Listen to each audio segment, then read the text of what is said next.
Hello guys, நம்ம கார்த்திக் கதையில March 31 என்ன நடக்க போகுது அப்படிங்கறத பத்தி பார்க்கலாமா?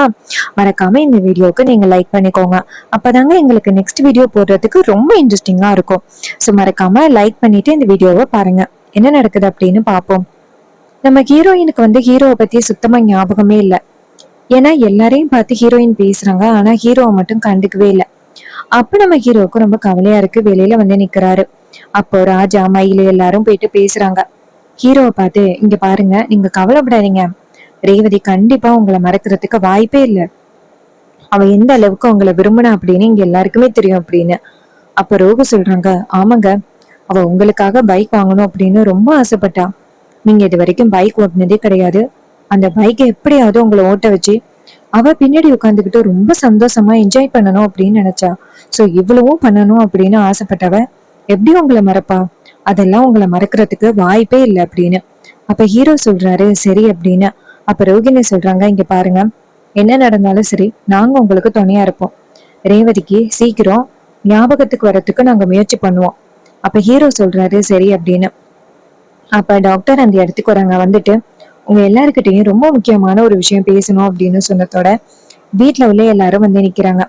அப்போ மயில சொல்றாரு, டாக்டர், இது மாதிரி நீங்க சொன்னீங்க எங்க வீட்டு பொண்ணுக்கு ஞாபக மறதி இருக்கிறதுக்கு வாய்ப்பு இருக்குன்னு சொன்னீங்க. எங்க எல்லாரையும் பார்த்து சரியா பேசுனா, ஆனா சகலைய மட்டும் பார்த்து பேசல. என்ன காரணம் அப்படின்னு தெரிஞ்சுக்கலாமா? டாக்டர் சொல்றாங்க, இங்க பாருங்க சார், அவங்களுக்கு வந்திருக்கிறது ஒரு குறிப்பிட்ட இடைப்பட்ட காலத்துல உள்ள நினைவுகள் மட்டும் அவங்க மறந்துருக்காங்க. கடைசியா 3 வருஷத்துல நடந்தது அவங்களுக்கு என்னன்னே ஒண்ணுமே தெரியல. சோ அது மட்டும்தான் அவங்க மறந்துருக்காங்க. இதை கேட்டதும் மயிலு எல்லாருமே ரொம்ப அதிர்ச்சி ஆகுறாங்க. அப்போ ராஜா சொல்றாரு, டாக்டர், அவங்களுக்கு எப்ப ஞாபகத்துக்கு வரும் அப்படின்னு. அப்ப டாக்டர் சொல்றாங்க, இங்க பாருங்க, இதே மாதிரி நான் நிறைய பேஷண்டா பார்த்திருக்கேன். அவங்களுக்கும் இதே மாதிரி ஞாபக மறதி வந்திருக்கு. அதை மறுபடியும் திரும்ப கொண்டு வரதுக்கு 2-3 வருடங்களும் ஆனிச்சு. 6 மாசமா ஆனிச்சு. ஒரு மாசத்துல கூட ஞாபகத்துக்கு கொண்டுட்டு வந்திருக்காங்க. சோ இதெல்லாம் எப்படி நடக்கும் அப்படின்னு என்னால சொல்ல முடியாது. இப்போதைக்கு நான் ட்ரீட்மெண்ட் கொடுக்குறேன். அந்த ட்ரீட்மெண்ட்டை வச்சு நீங்க பார்க்கலாம் அப்படின்னு. இதை கேட்டதும் மயிலு சொல்றாரு, டாக்டர், என்ன டாக்டர் இப்படி சொல்றீங்க? அப்ப டாக்டர் சொல்றாங்க, இங்க பாருங்க, இன்னும் ஒரு விஷயத்த நல்லா ஞாபகத்துல வச்சுக்கோங்க. ஒருவேளை அந்த பொண்ணுக்கு சீக்கிரம் அந்த ஞாபகத்தை எல்லாம் கொண்டுட்டு வரணும் அப்படிங்கிறதுக்காக அந்த பொண்ணுக்கு பழைய விஷயங்கள் எல்லாத்தையுமே ஞாபகப்படுத்தணும் அப்படின்னு ஃபோர்ஸ் பண்ணீங்க அப்படின்னா, தனக்கு என்ன நடந்துச்சு அப்படின்னு தெரியாம அவங்க மறுபடியும் மூளையை போட்டு குழப்பி அவங்களுக்கு பல பிரச்சனைகள் வர்றதுக்கு வாய்ப்புகள் இருக்கு. சோ அவங்களுக்கு நீங்க எந்த விதத்திலயும் டென்ஷன் கொடுக்க கூடாது. அவங்களா என்னைக்கு ஞாபகத்துல கொண்டுட்டு வராங்களோ அப்பதான் நீங்க அவங்க கிட்ட பேச முடியும். சோ அவங்க கிட்ட பழைய ஞாபகங்களை கொண்டுட்டு வரேன் அப்படின்னு சொல்லிட்டு பேசி அவங்களுக்கு எந்த வகையிலையும் பிரச்சனை கொண்டுட்டு வராதீங்க. இதை கேட்டதும் நம்ம மயிலி சொல்றாரு, டாக்டர், நாங்க கண்டிப்பா அப்படி பண்ண மாட்டோம் டாக்டர். ஆனா அதெல்லாம் நடக்கிறத பார்த்தா எங்க எல்லாருக்குமே ரொம்ப பயமா இருக்கு. சகலைய பத்தி சுத்தமா ரேவதிக்கு ஞாபகமே இல்லை. அதையெல்லாம் பாக்குறதுக்கு ரொம்ப பயமா இருக்கு. டாக்டர் சொல்றாங்க, இங்க பாருங்க, எங்களால முடிஞ்ச அளவுக்கு நாங்க ட்ரீட்மெண்ட் கொடுத்துக்கிட்டு இருக்கோம். ஸோ இந்த ட்ரீட்மெண்ட்டுக்கு அவங்க ரெஸ்பான்ஸ் பண்ணியிருக்காங்க. அவங்க இந்த அளவுக்கு உயிர் பிழைச்சு வந்ததே பெரிய விஷயம். ஸோ நீங்க எல்லாரும் இதுக்கப்புறம் தான் தைரியமா இருக்கணும். இதை கேட்டதும் நம்ம வயல சொல்றாரு, சரிங்க டாக்டர்.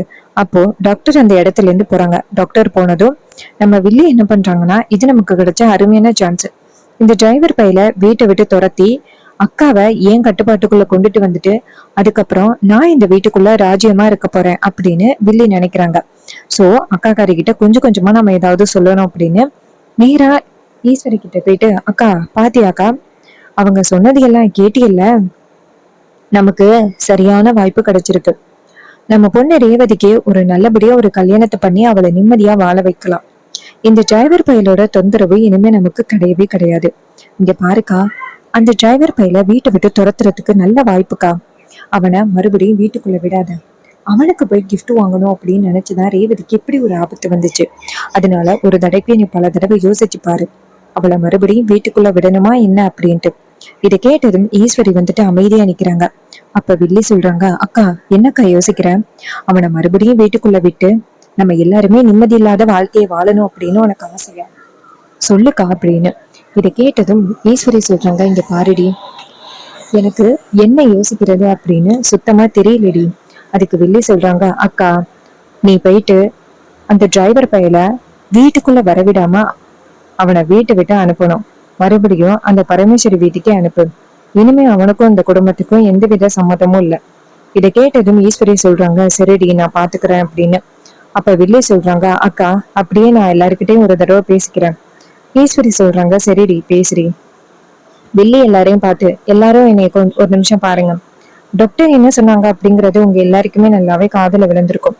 அவங்க என்ன சொன்னாங்க, கஷ்டப்படுத்தி ரேவதிக்கு பழைய நினைவுகளை கொண்டுட்டு வரேன் அப்படின்னு சொல்லிட்டு அவகிட்ட எந்த விதத்திலையும் பேசுறதுக்கு முயற்சி பண்ணக்கூடாது. அவளா பழைய ஞாபகங்களை கொண்டுட்டு வரட்டும் அப்படின்னு டாக்டர் சொன்னாங்கல்ல. இதை கேட்டதும் ராஜா சொல்றாரு, இங்க பாரு சந்திரா, நீ என்ன பயன்படுத்துற அப்படின்னு நல்லாவே தெரியுது. ரேவதியோட எந்த ஞாபக மறதியை பயன்படுத்தி மாப்பிள்ளையும் ரேவதியும் பிரிக்கணும் அப்படிங்கிறதுக்காக தானே நீ இப்படி பண்ற. அதுக்கு வெள்ளி சொல்றாங்க, எப்பவுமே என்ன எந்த விதத்திலயுமே நீங்க நல்லாவெல்லாம் ஏத்துக்கவே மாட்டீங்கல்ல. எப்ப பார்த்தாலும் ஏதாவது ஒரு வகையில என்னோட குறை சொல்லிக்கிட்டே இருப்பீங்க. இந்த வாட்டி ரேவதியோட நலன் கருதி தான் நான் இப்படி பேசுறேன். இங்க பாருப்பா டிரைவர் பையில, நல்லா காதுல வாங்கிக்கோ. ரேவதிக்கு பழைய நினைவுகளை கொண்டுட்டு வரேன் அப்படின்னு அவளை எந்த விதத்திலையும் கஷ்டப்படுத்துற வேலையை வச்சுக்காத. அவளுக்கா பழைய ஞாபகம் வந்துச்சுன்னா அவளே பேசுவா. டாக்டர் சொன்னது நல்லா ஞாபகம் இருக்குல்ல. இதனால ரேவதிக்கு பாதிக்கப்படுறதுக்கு வாய்ப்புகள் இருக்கு. அப்போ ஹீரோ வந்துட்டு அமைதியா இருக்காரு. இதையெல்லாம் பார்த்துட்டு நம்ம ஹீரோவுக்கு ரொம்பவே கவலையா இருக்கு.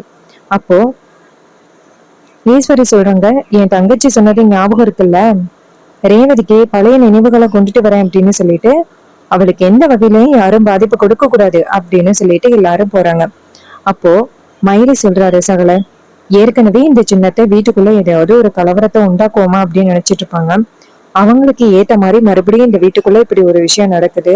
சகல எனக்கு என்ன பண்றேனே புரியல. அப்ப ஹீரோ சொல்றாரு, இங்க பாருங்க, எனக்காக யாரும் கவலைப்பட வேணாம். ரேவதி கண்டிப்பா வந்துட்டு என்னை விட்டு போக மாட்டா அப்படின்னு எனக்கு நம்பிக்கை இருக்கு. அதுக்கு ஹீரோ சொல்றாரு, ஆமா சகல, எனக்கும் நம்பிக்கை இருக்கு. ரேவதி கண்டிப்பா உங்களை மறக்கிறதுக்கு வாய்ப்பே இல்லை அப்படின்ட்டு. அதுக்கப்புறமா டாக்டர் கிட்ட போயிட்டு ரேவதியை டிஸ்சார்ஜ் பண்ணலாமா அப்படின்னு கேக்குறாங்க.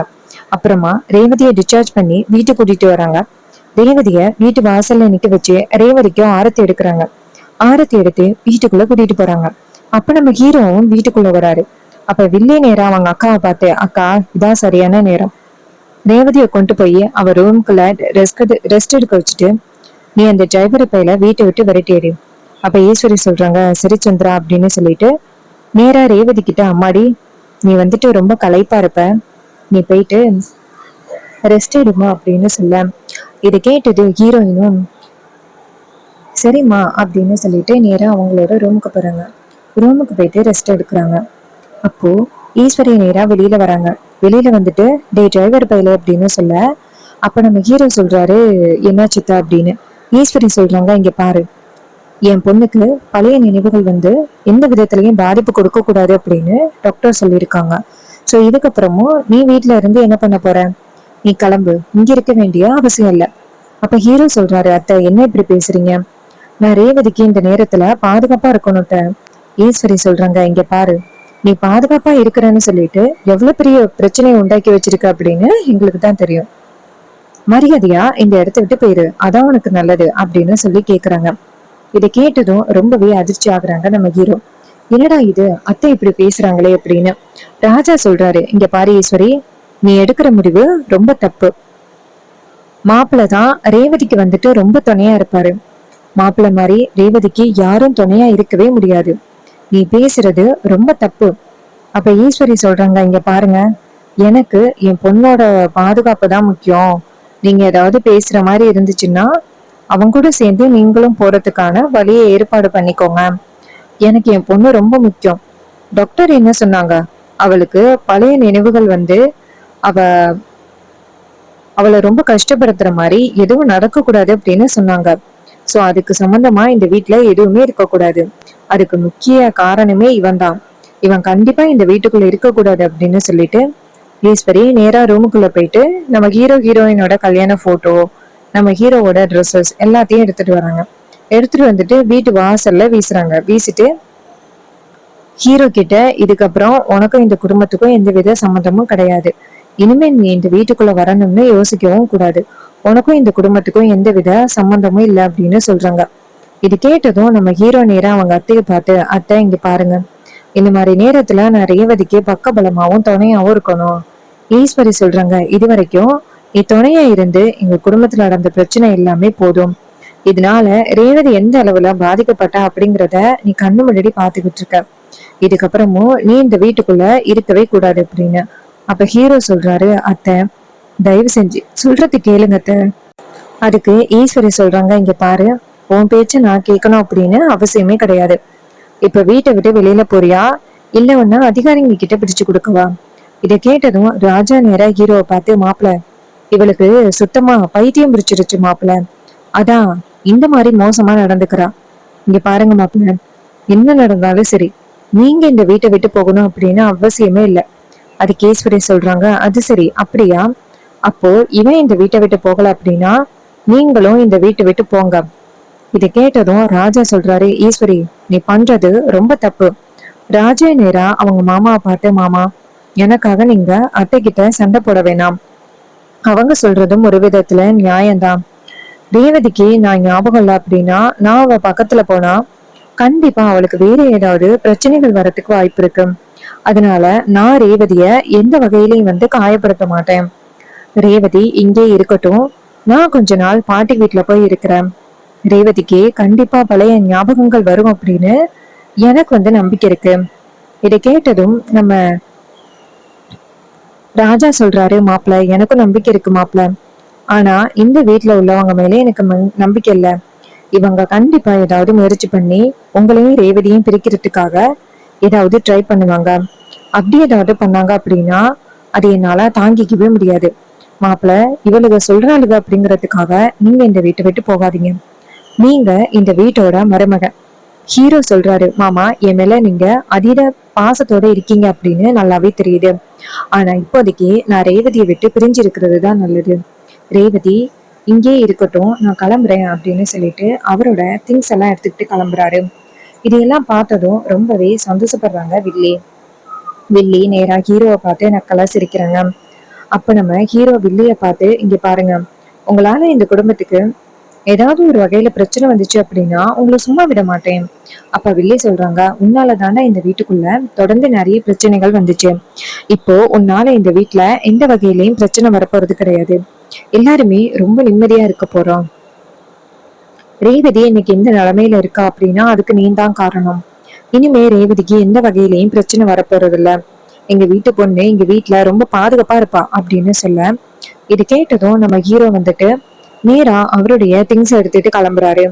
அப்போ ராஜா நேரா ஈஸ்வரி கிட்ட, ஈஸ்வரி நீ பண்ணது ரொம்ப பெரிய தப்பு அப்படின்னு இன்னும் கொஞ்ச நாள்ல நீ புரிஞ்சுப்ப ஈஸ்வரி.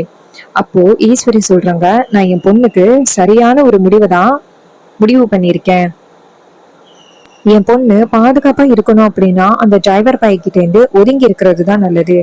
நீங்க எல்லாரும் தேவையில்லாம அவனுக்கு சப்போர்ட் பண்ணலாம், ஆனா நான் கண்டிப்பா எந்த விதத்திலையும் அவனுக்கு சப்போர்ட் பண்ண மாட்டேன் அப்படின்னு ஈஸ்வரி பயங்கர கோவத்தோட பேசுறாங்க. இதெல்லாம் கேட்டுட்டு ராஜாவுக்கு ரொம்பவே கவலையா இருக்கு. இவளுக்கு எத்தனை தடவை சொன்னாலும் திருந்தவே மாட்டா போல அப்படின்னு அவரு ரொம்ப ஒரி பண்றாரு. அண்ட் இந்த கதை உங்களுக்கு பிடிச்சிருந்துச்சுன்னா இந்த வீடியோவுக்கு மறக்காம லைக் பண்ணிக்கோங்க. நீங்க லைக் பண்றதுதான் எங்களுக்கு அடுத்த வீடியோ போடுறதுக்கு ரொம்ப இன்ட்ரெஸ்டிங்கா இருக்கும். மறக்காம லைக் பண்ணிட்டு இந்த வீடியோவை தொடர்ந்து பாருங்க. அது மட்டும் இல்லாம நம்ம கிட்ட hair clips and accessories different colours and different வெரைட்டிஸ்ல இருக்கு. Matte finish flower clip and 5 petal clip, daisy clips அப்படின்னு நம்ம கிட்ட டிஃப்ரெண்ட் டிசைன்ஸ்ல இருக்கு. சட்டின்ஸ் கன்ச்சீஸ் எல்லாருக்குமே ரொம்ப பிடிக்கும். இந்த சட்டின்ஸ் கன்ச்சீஸ் 24 பீசஸ் ஜஸ்ட் 100 rupeesக்கு கொடுக்குறோம். நீங்க ஹோல்சேல் பண்ணீங்க அப்படின்னா இதை வாங்கி கண்டிப்பா நீங்க 50 rupeesல இருந்து 20 rupees வரைக்கும் ஒரு ஸ்க்ரன்ச்சியை சேல் பண்ணி நல்ல ஒரு ப்ராஃபிட் பார்க்கலாம். ஸோ வேணும் அப்படின்னா சீக்கிரம் ஆர்டர் பிளேஸ் பண்ணுங்க. எப்படி ஆர்டர் பிளேஸ் பண்றது அப்படின்னா கமெண்ட்ல ஹாய் அப்படின்னு மெசேஜ் பண்ணீங்க அப்படின்னா எந்த ப்ராடக்டை எப்படி பை பண்றது அப்படிங்கறத பத்தி உங்ககிட்ட சொல்லுவேன்.